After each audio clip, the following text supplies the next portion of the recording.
الحسبه لو غلط برجع، مفيش مشكله، يعني مش عيب انك ترجع، بس العيب انك ما تجربش، العيب انك انت خاف وتقف مكانك، اتحرك.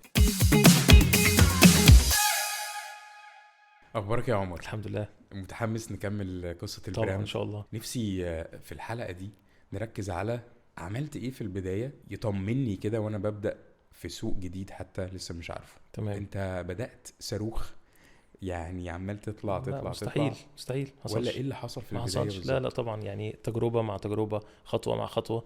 كانت خطوات صغيره بس كان فيها استمراريه زي ما قلنا قبل كده، وكان فيها الحمد لله توفيق من ربنا، وفي نفس الوقت في حركه. يعني انا مش ثابت، انا مش بثبت على حاجه معينه، او بوقف ان انا اطور من الشغل، او ان انا اجرب منتجات تانية او كده.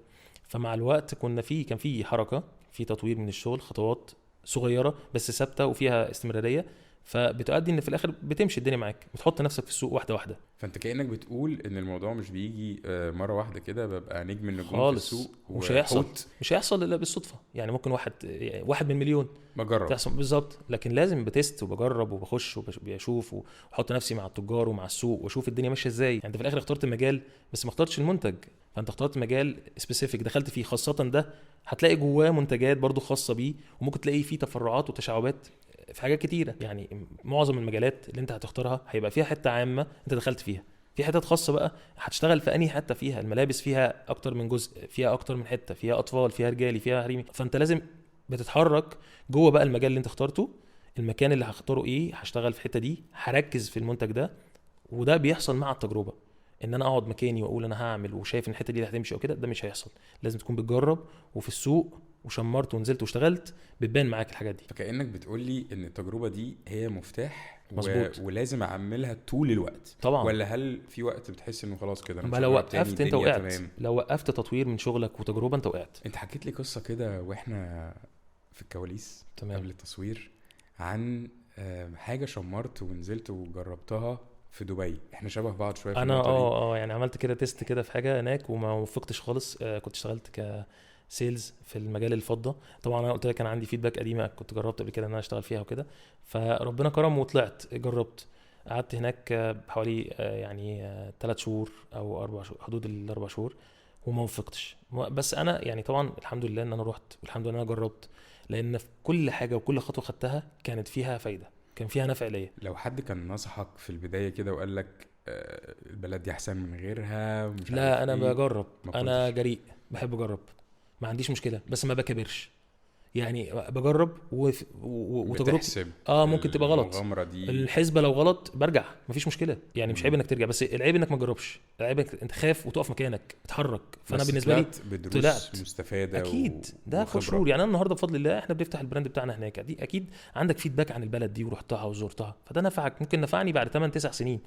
لما انا كنت في الوقت ده هناك ما كنتش اعرف ان ده ممكن يكون مفيد ليا بعد 8 9 سنين. كل لحظه عيشها واستفاد منها وخد خبرات منها، ومفيش حاجه في الدنيا، مفيش حاجه في الدنيا بتحصل مش مفيده. صدفة. اكيد هتحصل بعد كده حاجه هتفيدك، هتكتشف انه يا ده انا من 8 سنين او 9 سنين عملت حاجه معينه اثرت عليا بالايجاب في حاجه حصلت بعد 8 9 سنين، فده حاجه في علم الغيب ما كانش حد يعرفها.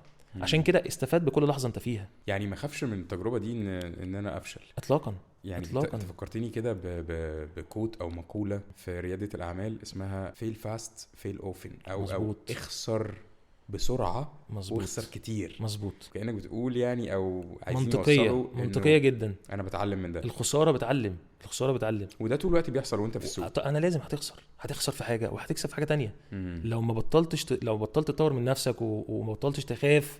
لو انت اصلا يعني عندك لسه ده مش تاجر، التاجر الشاطر مش خواف، التاجر الشاطر جريء بس مش غشيم. اخش بجرأة بس مش بغشامه، ما بوظش الدنيا، ما اخشش بكل تقلي، ما اخشش لا انا بتست واحده واحده، هنجرب وهنشوف الدنيا دي مشيت هنا ماشي، ما مشيتش ارجع، ما تكبرش. طيب وانا بقى بحضر لده عشان ما تدخلش بغشامة زي ما انت بتقول. مظبوط. انا مش لوحدي في السوق، عملت ايه عشان تدرس المنافسين اللي حواليك؟ بص انت محتاج تخش السوق بتاعك، كل مجال ليه سوق وليه الناس بتاعته، الناس التقيله فيه، وليه التجار الصغيرين والتجار الكبار والتجار المتوسطين، تاجر الجمله، المستورد. لازم تخش في البيئه دي، بيئه العمل دي لازم تخش فيها لاكتر من سبب، عشان تبقى معاك نبض السوق على طول.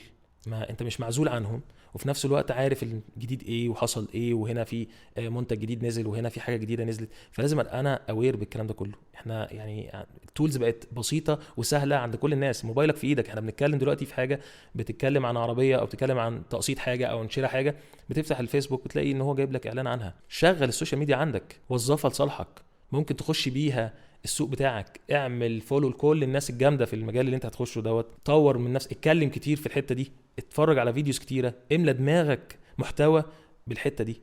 يعني احنا بنضيع وقت مش طبيعي في السوشيال ميديا، سكرولينج كده وخلاص على الفاضي. لا، خليه مفيد، حوله ان هو يكون بتتفرج على كونتنت خاص بشغلك وخاص بمجالك، بيؤدي في الاخر ان هو بيملاك معلومات تتقلك في المجال.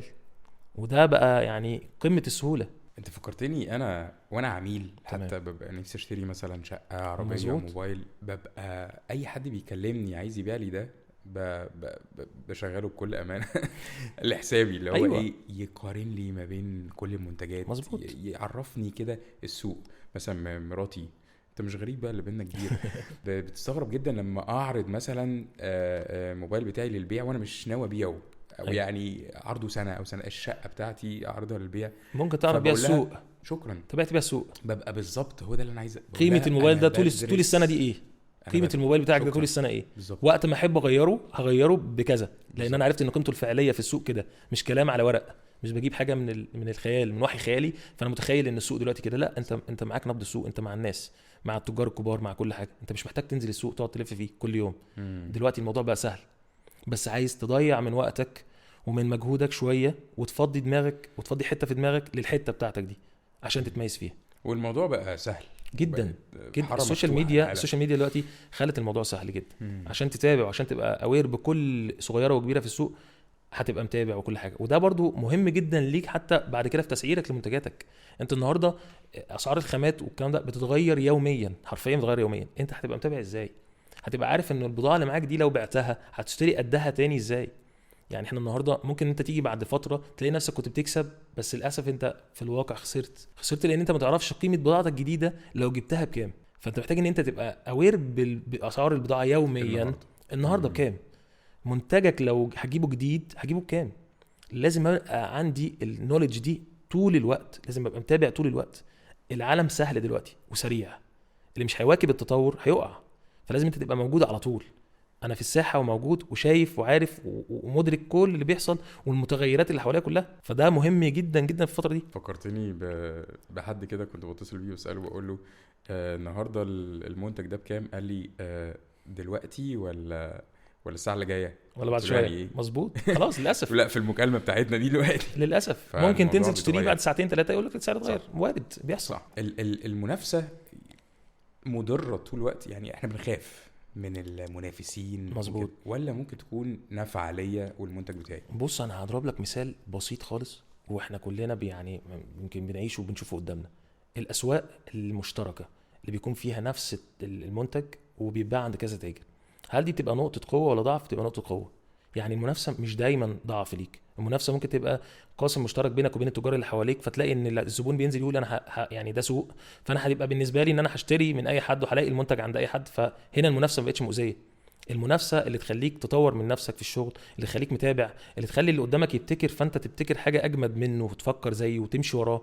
يعني في مثل كده جميل يقول لك كوبي بيست ذن انوفيت.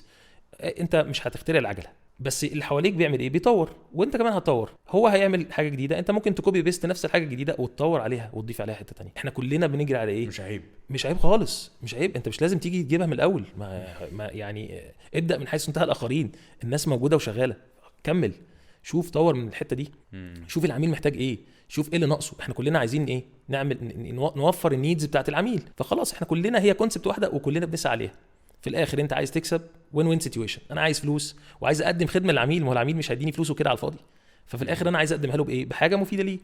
اللي قدامك بيطور في المجال بتاعه زيك، انت بتطور عليه وتشتغل عليه، بتشوف هو عمل ايه، احط كمان انا اضافتي والحته بتاعتي اللي هتميز بيها.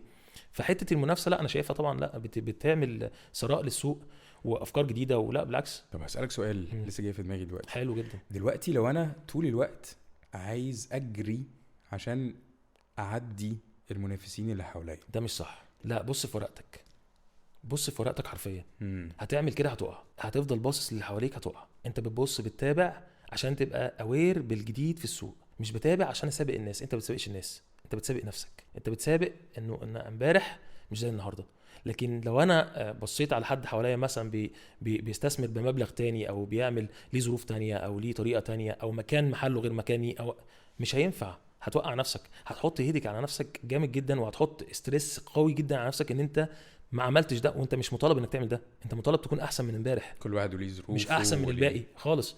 كلنا اكيد كلنا بنطمح ان احنا نكون احسن من كل الناس وابقى رقم واحد في المجال. بس هتبقى رقم واحد في المجال لما تنافس نفسك، مش لما تنافس اللي حواليك. بالبلدي كده يعني. بص في ورقتك، انت عندك شغلك، عندك حتتك اللي متميز فيها، ما تتشتتش. الحته دي ممكن تقلب معاك بتشتت، تلاقيك ان انت ما وصلتش حاجه، بتجري ورا سراب. في الاخر اللي قدامك ممكن يكون مش احسن حاجه اصلا، وانت تخيلت ان هو عشان بيجين بروفيت مثلا معين في الظاهر ليك، فيبقى هو كده ناجح. لا، مشيت وراه ولقيت الموضوع فشل بعد كده. واللي ينفع معاك والخطوات بتاعتك ممكن ما يمشيش مع غيرك. مظبوط خالص، وصلني لنتائج تانية خالص. 100%. في اتجاهين في السوق. حلو. يا الا ابقى متمحور حوالين المنتج بتاعي وعايز ازقه دايما في حجر العميل. مظبوط. او العكس، متمحور حوالين العميل وبوفق المنتج بتاعي بحسب ما يتوافق بص مع العميل. مفيش اختلاف بين الاثنين، ده ماركتينج وده سيلز. الماركتينج احنا بنزق العميل على البراند نفسه بتاعنا او الحاجه بتاع الكيان بتاعنا، والسيلز بتزق له المنتج المناسب. لانه العميل اللي هيجي عندك مش شرط كل المنتجات اللي عندك مناسبه ليه، فهي حتتين مش منفصلين عن بعض، ما نفصلهمش عن بعض، ولكن لازم يتعاملوا صح مع بعض. لازم انا ازق البراند بتاعي للعملاء واجيب العميل ادخله عندي، وفي نفس الوقت السيلز بقى اللي واقف او الطريقه اللي هبيع بيها سواء اونلاين او في ستور او في اي حاجه، اقدم له المنتج المناسب ليه. عشان انا في الاخر عايز ايه؟ عايزه يشتري. فما تبيعش عشان تبيع، ما تبيعش. خلي هدفك النيدز بتاعت العميل، انك تخليه راضي مبسوط. هتلاقي البيع حصل والعمليه حصلت.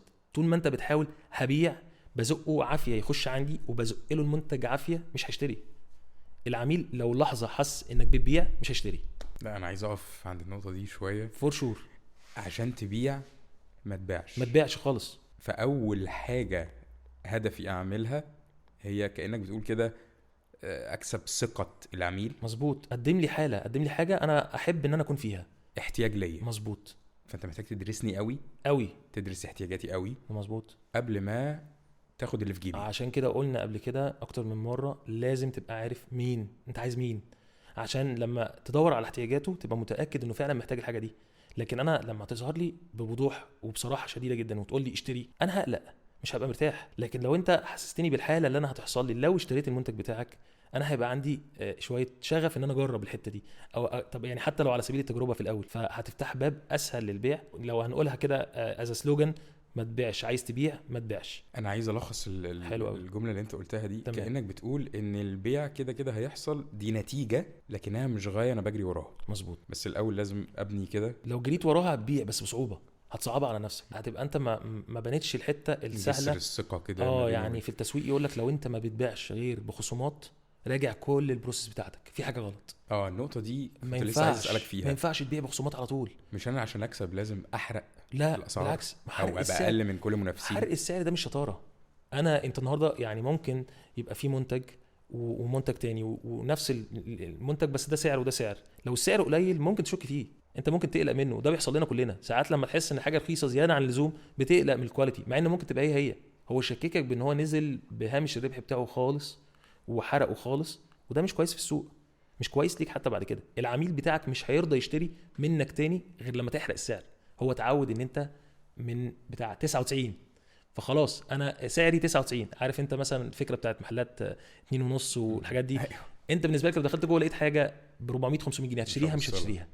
انت داخل هنا عشان 2.5 5 7.5 ده اخرك. انت شايف انه المكان ده هو ده تمام، انا مش هشتري باكتر من كده.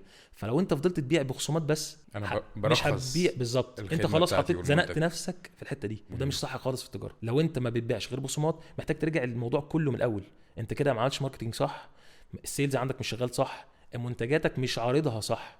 انت في الاخر عايز العميل يثق في المنتج، واحنا بنتكلم اصلا عن حته الاونلاين.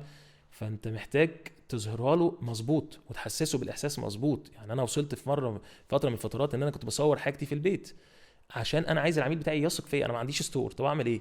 مش هحط ايدي على خدي، شغل نفسك. صورت منتجاتي في البيت، خلاص انا عايز ادي الطمأنينة، فالعميل بتاعي اطمن وحس ان المنتج هيجيله فعلا زي الفيديوهات وزي الصور وزي الموضوع طبيعي وناتشورال قوي، وهو ده هي دي الحاجه اللي هتجيلك، فبدأ يشتري ويتشجع.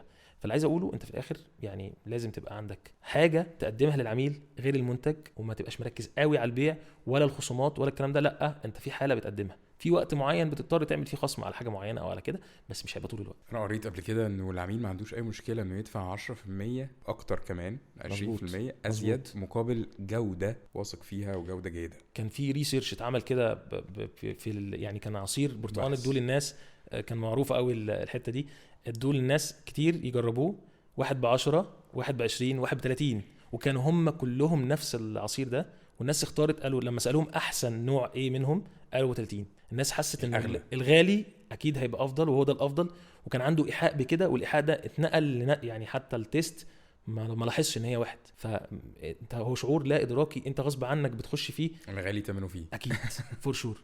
فبتحس ان هو لا بجد ده قيم، ده غالي، ده كويس. هو الفكره كلها ان انت تعرف تعرضه صح، يعني ما تعرضش منتج وتحطه في الفئه دي وحته غالي قوي وانت مش ما عرضتوش صح، ما وضحتوش صح، ما كلمتش العميل اللي هيشتريه باللغه بتاعته. شكرا. يعني لسه الكلام اللي جاي اكتر يا رب عشان يعني قصص كتيره ومش قادر اوقف كلام، بس نفسي ااجل الكلام لحد ما يبقى الوقت المناسب بتاعه عشان يبقى مفيد اكتر للفئه اللي احنا متارجتينها. شكرا جدا ومتحمس للحلقات الجايه ان شاء الله باذن الله.